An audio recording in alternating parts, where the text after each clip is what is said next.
мэдээ өргөжж байна. Молекул судлаач биологчид болон тархины эс судлаачид хамтраад нэгэн төрлийн эсийг гаргаж авч энэ эсийг хүний тархинд суулгаж хүнийг бодоод хүний тархийг бол удирдах боломжтой юм а гэдэг мэдээллийг бол гаргасан байна. Өмнө нь шинжлэх ухаанд гарч байгаагийн аргаар буюу бичил эсийг хитаваны тусламжтайгаар удирдах тархины үйл ажиллагааг өөрчлөх боломжтой боллоо гэж эрдэмтэд тайлбарлаж байгаа юм а. За гэрлийг бодвол хитаваны багахан давтамж бол хүний болон амьтны арсыг нэвтлэхдээ ямар ч тархалтгүй буюу задралгүй ордог учраас тархины нэг эсийг өөрчлөхийн тулд бусад хэсгүүдийг нь оролдохгүйгээр өөрчлөлт хийхэд илүү наривчлалтай гэж үзэн одоо хитаваны тусламжтайгаар хүний тархийг удирдах хүний тархины үйл ажиллагааг өөрчлөх боломжтой гэж одоо эрдэмтэд тайлбарлаж байна.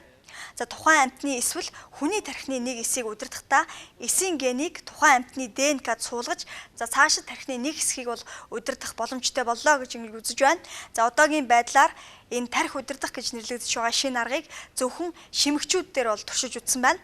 За гэхдээ туршилтыг мөн хулган дээр бас хийж үзсэн. За хүний болон бусад сүүн тэжээлтнүүдийн тархинд туршилт хийх бүрэн боломжтой гэж бас эрдэмтэд тайлбарлаад за хэрвээ хүн дээр туршиж амжилттай болвол энэ аргыг татаж ундаг өвчтөе хүмүүс болон бусад тархины өвчтөе хүмүүсийг эмчлэх аргыг илүү боловсронгуй болгох боломжтой. Өөрөөр хэлбэл хүний өвчлсөн хэсэг рүү шууд хандан тархины одоо үйл ажиллагааг бол өөрчлөх боломжтой гэж эрдэмтэд олзуурхаж байна. Chaque hémisphère cérébral